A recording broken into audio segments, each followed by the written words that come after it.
فأعوذ بالله من الشيطان الرجيم بسم الله الرحمن الرحيم إن الصلاة تنهى عن الفحشاء والمنكر صدق اللہ العظیم۔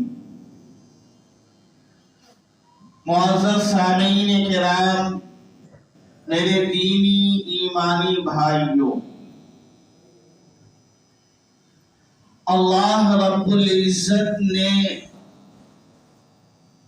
ہم سبوں کے لیے، ایمان والوں کے لیے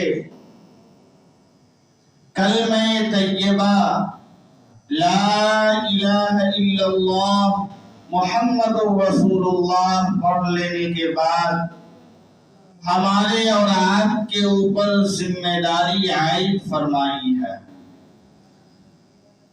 اس میں سے ایک ذمہ داری نماز ہے، اور نماز کو بنیادی حیثیت حاصل ہے۔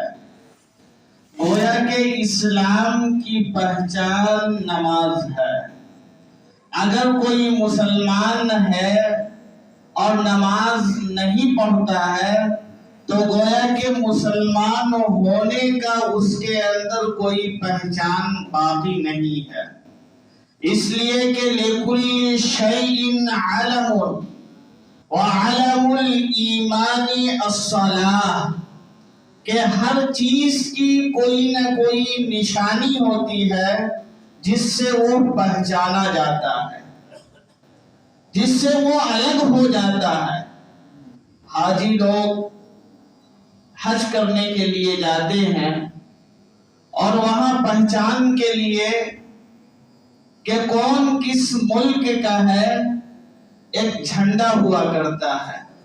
ہندوستان کا جھنڈا الگ، افریقہ کا جھنڈا الگ، آسٹریلیا کا جھنڈا الگ، پاکستان کا جھنڈا الگ، اسی طرح ہر ملک کا جھنڈا الگ الگ ہوتا ہے، اور اس سے وہ پہچان لیے جاتے ہیں کہ یہ فلاں جگہ یہ ہندوستان کا جھنڈا ہے، یہ ہندوستانی ہے۔